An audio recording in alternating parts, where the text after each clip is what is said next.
नमस्ते। गीता एवं गीता प्रवचन के अध्ययन में मैं डॉक्टर नीलम अग्रवाल पुनश्च आपका स्वागत करती हूँ। 13वां अध्याय चल रहा है। विनोबा जी आगे कहते हैं, इसके बाद की भूमिका है नैतिक जीवन में कर्तव्य करते हुए अपने मन के सभी मैलों को धोने का यत्न करना। परंतु जब मनुष्य ऐसा प्रयत्न करते करते थकने लगता है, तब जीव ऐसी प्रार्थना करने लगता है, हे भगवान, मेरे प्रयत्नों की, मेरी शक्ति की पराकाष्ठा हो गई, मुझे अधिक शक्ति दे, अधिक बल दे। जब तक मनुष्य को वहां अनुभव नहीं होता कि अभी अपने सभी प्रयत्नों के बावजूद वह अकेला ही पर्याप्त नहीं है, तब तक प्रार्थना का मर्म उसकी समझ में नहीं आता। अपनी सारी शक्ति और सहायता लगाने पर भी जब वह पर्याप्त नहीं जान पड़ती, तब आर्त भाव से द्रौपदी की तरह परमात्मा को पुकारना चाहिए। परमेश्वर की कृपा का स्रोत तो सतत बहता ही रहता है। जिस किसी को प्यास लग रही हो, वह अपना हक समझकर उसमें से पानी पी सकता है। जिसे कमी पड़ती हो, वह मांग ले। इस तरह का संबंध हम तीसरी भूमिका में आता है। परमात्मा और अधिक निकट आता है। अब वह केवल शाब्दिक शाबाशी न देते हुए सहायता करने के लिए दौड़ आता है। पहले परमेश्वर दूर खड़ा था।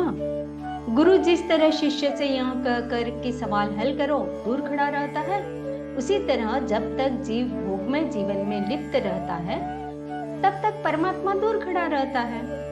वह कहता है, ठीक है, मारने दो हाथ पैर। फिर जीव नैतिक भूमिका में आता है। तब परमात्मा केवल तटस्थ नहीं रहता, जीव के हाथ से सत्कर्म हो रहा है ऐसा देखते ही भगवान धीरे से झांकता है और कहता है, शाबाश। इस तरह सत्कर्म होते होते जब चित्त के स्थूल मैल धुल जाते हैं, सूक्ष्म मैल का धुलने का समय आता है, तब उसके सारे प्रयत्न थकने लगते हैं। तब वह परमात्मा को पुकारता है और वह आया कहकर दौड़ आता है। भक्त का उत्साह कम पड़ते ही वह वहां आ खड़ा होता है। जगत का सेवक सूर्य नारायण आपके द्वार पर सदैव खड़ा है।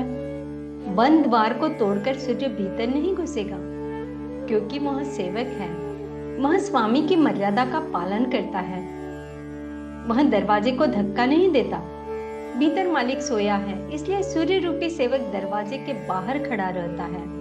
जरा सा दरवाजा खोलते ही वह सारा का सारा प्रकाश लेकर भीतर घुस आता है और अंधेरे को दूर कर देता है। परमात्मा भी ऐसा ही है।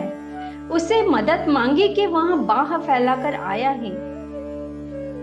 भीमा के किनारे पंढरपुर में कमर पर हाथ रखकर वह तैयार ही खड़ा है। उभारू निबाहे विठो पालवीत आहे। बाह उठाकर विठल बुला रहे हैं। ऐसे वर्णन तुकाराम आजी ने किए हैं। नाक खुली रखी कि हवा भीतर घुसी। दरवाजा जरा सा खोला कि प्रकाश भीतर आया। वायु और प्रकाश के दृष्टांत भी मुझे अधूरे मालूम होते हैं। उनकी अपेक्षा भी परमात्मा अधिक समीप, अधिक उत्सुक है।